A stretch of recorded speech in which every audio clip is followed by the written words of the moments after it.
दोस्तों कहानी की शुरुआत में हम विल हंटिंग नाम के लड़के को देखते हैं जो बुक पढ़ रहा होता है। तभी उसका दोस्त चकी वहां आ जाता है और विल को अपने साथ कार में बैठा के ले जाता है। अब सीन शिफ्ट होता है यूएसए की मिड यूनिवर्सिटी पर, जहां पर प्रोफेसर जे रोल बच्चों को मैथ पढ़ाते हैं और उनसे कहते हैं कि मैंने यूनिवर्सिटी के हॉल में बोर्ड पर मैथ की एक इक्वेशन लिखी है, जिसने भी इसे सॉल्व किया उसका नाम मिड टेक न्यूज़पेपर के फ्रंट पेज पर आएगा। वहीं हम विल को देखते हैं जो यूनिवर्सिटी में सफाई का काम करता है और सफाई के दौरान वो बोर्ड पर लिखे उसी मैथ के इक्वेशन को देखता है और वो इक्वेशन उसके दिमाग में छप जाती है। इसके बाद वो घर जाके उसे सॉल्व करने लगता है। फिर अगले दिन विल यूनिवर्सिटी में काम करते वक्त इस इक्वेशन के सॉल्यूशन को बोर्ड पर लिख देता है और इसकी खबर प्रोफेसर को भी लग जाती है। और जब वो इसके बारे में पूछते हैं तब सब लोग कहते हैं हमें नहीं पता इसे किसने सॉल्व किया। इसके बाद विल अपने दोस्तों के साथ बेसबॉल मैच देखने जाता है, जहाँ उसे वही लड़का नजर आता है जो विल को बचपन में बहुत परेशान करता था। इसलिए विल उसे बेसबॉल कोर्ट के बाहर ले जाकर बहुत मारता है, लेकिन तभी यहाँ पुलिस आ जाती है और विल को पकड़ लेती है। वहीं दूसरी तरफ प्रोफेसर अपनी क्लास में सब बच्चों से बोल रहे थे कि जिसने भी इस प्रॉब्लम को सॉल्व किया है वो सामने आए, लेकिन कोई भी सामने नहीं आता। इसलिए प्रोफेसर फिर से बोर्ड पर एक और इक्वेशन लिख देते हैं जो कि पिछली बार से काफी मुश्किल थी, क्योंकि उन्हें खुद इसे सॉल्व करने में 2 साल का टाइम लगा था। अब विल पुलिस स्टेशन से बाहर आ जाता है क्योंकि कोर्ट ने उसे अगले हफ्ते की सुनवाई का टाइम दिया था। वहीं जब वो यूनिवर्सिटी पहुंचता है तो बोर्ड पर लिखे हुए प्रॉब्लम को सॉल्व करने लगता है, लेकिन इस बार प्रोफेसर उसे देख लेते हैं। पर इससे पहले कि वो कुछ बोल पाते विल वहां से चला जाता है और जब प्रोफेसर उस सॉल्यूशन को देखते हैं तो हैरान रह जाते हैं क्योंकि आंसर बिल्कुल सही था। रात में विल अब अपने दोस्तों के साथ क्लब में जाता है, जहां उसका दोस्त चकी वहां 2 लड़कियों से बात करने लगता है और उन्हें इम्प्रेस करने की कोशिश करता है। तभी यहाँ एक घमंडी लड़का आता है जिसे अपनी नॉलेज पर कुछ ज्यादा ही घमंड था। इसलिए वो चक्की से कहता है कि अगर तुम होशियार हो तो मेरे सवाल का जवाब दो। वो लड़का चक्की से बहुत मुश्किल सवाल पूछता है, जिसे सुन विल वहाँ आता है और इस सवाल के आंसर में वो उसे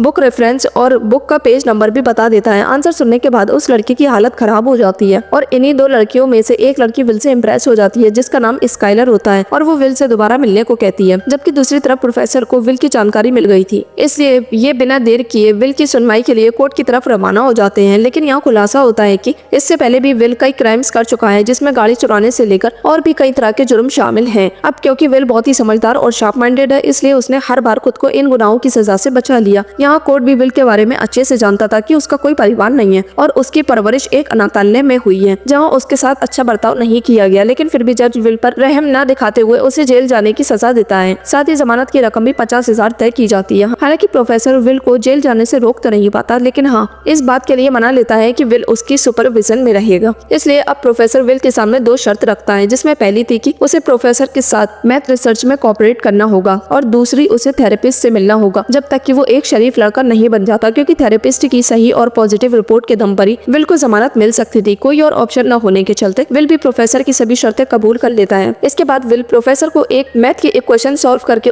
ये भरोसा दिलाता है कि वो कोई ट्रिक लगाए बिना ही इक्वेशन सॉल्व कर सकता है, क्योंकि वो एक जीनियस है। ये देख प्रोफेसर भी इससे बहुत खुश होता है और उसे यकीन हो जाता है कि विल एक दिन जरूर कुछ बड़ा करेगा। धीरे धीरे विल को भी प्रोफेसर के साथ अच्छा लगने लगता है और अगले दिन इसकी थेरेपिस्ट से मीटिंग होती है, जिसके लिए विल उस थेरेपिस्ट के कई सारी बुक्स रीड करता है, क्योंकि विल उसे भी जानकारी के बिहाफ पर बेवकूफ बनाने की साजिश रच रहा था। इसी फुल प्लानिंग के साथ अगले दिन विल थेरेपिस्ट से मिलने जाता है और जो भी उसे थेरेपिस्ट डॉक्टर के सीक्रेट पता चले थे वो सब उसे बता देता है, जिन्हें जानने के बाद थेरेपिस्ट के भी पसीने छूट जाते हैं और विल के साथ सेशन करने से वो साफ इनकार कर देता है। ये देख प्रोफेसर भी हैरान रह जाता है और उसे यकीन हो जाता है कि विल को मासूम समझना उसकी सबसे बड़ी गलती है, वो इतनी आसानी से नहीं सुधरेगा। इसलिए ये अब अपने पुराने दोस्त शॉन से हेल्प लेता है, जो पहले कभी साइकोलॉजी का प्रोफेसर हुआ करता था। साथ ही ये जेराल्ड के साथ भी बतौर रूममेट रह चुका था। इसलिए अब प्रोफेसर शॉन से मुलाकात करने जाता है और उसे समझाता है कि विल कोयले की खदान का वो हीरा है जिसकी चमक से पूरी दुनिया रोशन हो सकती है, लेकिन अभी उसे अपनी वैल्यू और पावर नहीं पता है। प्रोफेसर के दिल छू लेने वाले ये शब्द सुन शॉन भी विल का सेशन लेने के लिए तैयार हो जाता है और अगले ही दिन विल को अपने ऑफिस आने का इनविटेशन भेजता है। विल भी खुशी खुशी ऑफिस पहुंच जाता है और मन में ये ठान लेता है कि थेरेपिस्ट की तरह शॉन को भी अच्छे से सबक सिखाएगा। लेकिन प्रोफेसर विल को अच्छे से समझा बुझाकर उसे सही से बिहेव करने को कहता है और फिर खुद रूम से बाहर निकल जाता है। प्रोफेसर के बाहर जाते ही विल अपने बदमाश वाले रूम में आ जाता है और सिगरेट पीते हुए पूरे रूम को चेक करने लगता है, जहाँ सिर्फ किताबें ही किताबें थी। इसलिए विल किताबों को देख शॉन का मजाक बनाने लगता है, लेकिन शॉन कुछ नहीं कहता। इसी बात को फायदा उठाकर विल अब शॉन से मिसबिहेव करना शुरू कर देता है। ये सब विल इसलिए कर रहा था ताकि उसकी बदतमीजी शॉन तंग आ जाए और उसका सेशन लेने से साफ इनकार कर दे। पर इस बार उसका ये प्लान कामयाब नहीं होता, क्योंकि ये विल के प्लान को समझ गया था। शॉन के शांत बर्ताव को देख अब विल हद पार करते हुए शॉन की वाइफ को कैरेक्टर लेस बोलता है। ये सुन शॉन गुस्से में उसे मुंह संभाल कर बात करने को कहता है। ये देख विल को भी समझ आ जाता है कि शॉन की दुखती नस उसकी वाइफ ही है, इसलिए दोबारा उसकी वाइफ के बारे में बुरा भला कहने लगता है, जिससे गुस्सा होकर शॉन उसका गला पकड़ लेता है और धमकाता है कि आइंदा मेरी वाइफ को कुछ भी मत कहना वरना तुम जिंदा नहीं बचोगे। ये देख विल सेशन खत्म होने का कहता है और शॉन उसे जाने की इजाजत दे देता है। विल एक और थेरेपिस्ट को हराकर खुद पर बहुत ज्यादा प्राउड फील करता है, जबकि शॉन उसके बिहेवियर से बहुत उदास होता है, जिसे देख प्रोफेसर समझ जाता है कि अब विल के लिए कोई दूसरा थेरेपिस्ट ढूंढना होगा क्योंकि शॉन उसका सेशन नहीं लेगा। लेकिन प्रोफेसर की ये गलतफहमी जल्दी दूर हो जाती है क्योंकि शॉन विल जैसे बिगड़ैल बच्चे को लाइन पर लाने का मन बना चुका था, इसलिए ये अगले हफ्ते से सेशन कंटिन्यू रखने का फैसला करता है। लेकिन इस बात से अनजान विल खुशी खुशी आज रात स्काइलर के साथ डेट पर जाता है और दोनों की मुलाकात काफी अच्छी रहती है। बातों ही बातों में विल को पता चलता है कि स्काइलर काफी अमीर फैमिली से ताल्लुक रखती है और फिलहाल वो हार्वर्ड यूनिवर्सिटी में पढ़ रही है। यही सब जानने के बाद विल स्काइलर की तरफ और ज्यादा अट्रैक्ट होता है और स्काइलर को भी विल का अंदाज काफी पसंद आता है, इसलिए दोनों एक दूसरे को किस कर लेते हैं और यहाँ से इनके रिलेशनशिप की शुरुआत हो जाती है।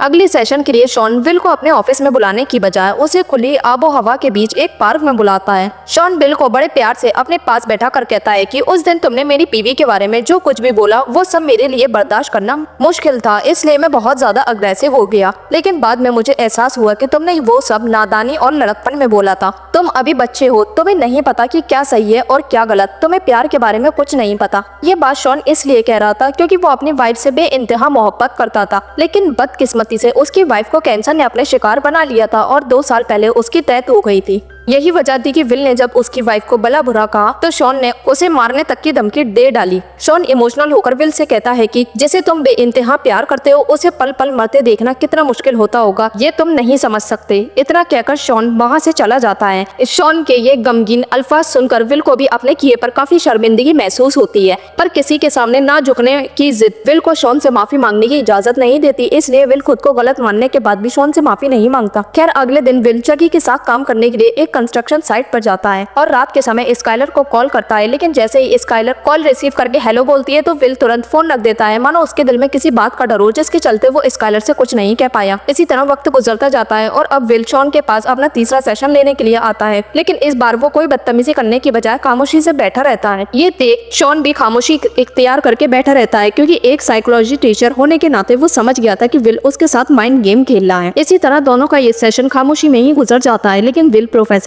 जेराल्ड के साथ खूब मेहनत करता है। जिन इक्वेशन को मैथमेटिशियन सॉल्व नहीं कर पा रहे थे उन्हें विल चुटकी बजाते ही सॉल्व कर देता है, जिसे देख प्रोफेसर की बोलती भी बंद हो जाती है। अब विल शॉन के भी सारे सेशंस टाइम से लेने लगता है और इस चौथे सेशन में चुप न रहकर शॉन को एक जोक सुनाता है। शॉन भी विल के साथ घुलने मिलने के लिए उससे उसकी गर्लफ्रेंड के बारे में सवाल करता है, जिस पर विल बताता है कि मैं स्काइलर से प्यार करता हूँ, लेकिन आज तक उससे प्यार का इजहार नहीं किया, न ही कॉल पर ज्यादा बात की। दरअसल विल को डर था कि कहीं स्काइलर उसे अनाथ होने की वजह से छोड़कर ना चली जाए। ये सुन शॉन उसे समझाता है कि इस दुनिया में इंसान के पास खूबियों के साथ साथ कुछ कमियां भी हैं और जो इंसान प्यार करता है वो अपने पार्टनर की कमियों को भी एक्सेप्ट करता है। जैसे मैं, भले ही मेरी बीवी को मरे हुए 2 साल बीत गए हों, लेकिन मैं आज भी उसकी अच्छी बातों को याद करता हूँ। उसकी पसंद की चीजें करना मुझे पसंद है, फिर चाहे वो दूसरों के लिए अजीब ही क्यों ना हो। इसलिए स्काइलर अगर तुमसे सच्चा प्यार करती होगी तो तुम्हारी कमियों को भी एक्सेप्ट कर लेगी। शॉन की बात से विल काफी खुश होता है और स्काइलर से बिना झिझक और डर के मिलना जुलना शुरू कर देता है, जिससे दोनों का रिश्ता मजबूत होता जाता है। एक दिन विल स्काइलर को अपने दोस्तों से भी मिलवाता है, लेकिन उससे अपने अनाथ होने की बात अब भी छुपाए रखता है। इस बीच प्रोफेसर के पास विल के लिए कई कंपनी से ऑफर आते हैं, क्योंकि उसके जीनियस दिमाग के चलते अब कई कंपनियां उसके साथ काम करना चाहती थी। इसलिए प्रोफेसर शॉन से मिलकर उसे विल की रिपोर्ट बनाने को कहता है, ताकि वो पॉजिटिव रिपोर्ट के जरिए उसके करियर को बेहतर बना सके। लेकिन शॉन प्रोफेसर को समझाता है कि अभी उसे और वक्त चाहिए। विल का मकसद डिग्री, नेम, फेम हासिल करना नहीं है, बल्कि वो तो कुछ अलग बड़ा मुकाम हासिल करना चाहता है। इसलिए अगर हमने उसे किसी काम के लिए फोर्स किया तो वो यहाँ से कहीं दूर भाग जाएगा। लेकिन प्रोफेसर शॉन की एक नहीं सुनता और जबरदस्ती विल को इंटरव्यू देने के लिए कहता है। विल भी बड़ा शातिर था, वो अपनी जगह अपने दोस्त चकी को इंटरव्यू के लिए भेज देता है, जो इंटरव्यूअर से ही पैसे मांगकर यहाँ से चला जाता है, जबकि विल स्काइलर के पास होता है। दरअसल स्काइलर कैलिफोर्निया जाने वाली थी, इसलिए विल उसके साथ ज्यादा से ज्यादा वक्त गुजारना चाहता था। स्काइलर विल से भी कैलिफोर्निया चलने के कहती है, ताकि दोनों वहाँ पर अपना करियर सेटल कर एक साथ हंसी खुशी जिंदगी गुजार सके। लेकिन विल उसके साथ जाने से साफ इनकार कर देता है, क्योंकि विल के दिल में अब भी यही डर था कि एक दिन स्काइलर किसी अमीरजादे के लिए उसे ठुकरा देगी और वो अकेला हो जाएगा। जबकि स्काइलर को विल की बातों से लगने लगता है कि वो एक डरपोक इंसान है जो अपने कंफर्ट जोन से बाहर नहीं निकलना चाहता, इसलिए वो कैलिफोर्निया जाने से मना कर रहा है। इसी बात को लेकर दोनों में झगड़ा हो जाता है और स्काइलर खुलासा करती है कि मैं जानती हूँ तुम्हारे 12 भाई नहीं है, ये सिर्फ तुम्हारा झूठ है। ये सुन विल भी रिवील कर देता है कि मैं एक अनाथ हूँ, मेरा कोई घर बार नहीं है, बल्कि मैं जिस अनाथालय में रहता था वहाँ भी मेरा अपना कोई नहीं है, सबने मेरा फायदा उठाया है। अनाथालय के केयर टेकर ने भी मुझे बहुत टॉर्चर किया था। ये सब सुन स्काइलर को काफी बुरा फील होता है और ये विल को शांत करने की कोशिश करती है, लेकिन विल का गुस्सा तो ज्वालामुखी की तरह फट चुका था, इसलिए ये स्काइलर को ही भला बुरा कहकर वहाँ से चला जाता है और बेचारी स्काइलर उसे रोकती समझाती रह जाती है और इस तरह दोनों का रिश्ता लगभग खत्म हो जाता है। स्काइलर को छोड़ने के बाद विल बहुत ज्यादा गमगीन और डिप्रेस्ड रहने लगता है। उसके अंदर एक चिड़चिड़ापन डेवलप हो जाता है, जिस वजह से ये प्रोफेसर से भी छोटी छोटी बात पर लड़ना शुरू कर देता है और गुस्से में कह देता है कि अब वो उसके साथ मैथ रिसर्च पर काम नहीं करेगा। हालांकि विल एक जीनियस लड़का था, लेकिन फिर भी अपने करियर को लेकर फिक्रमंद नहीं था।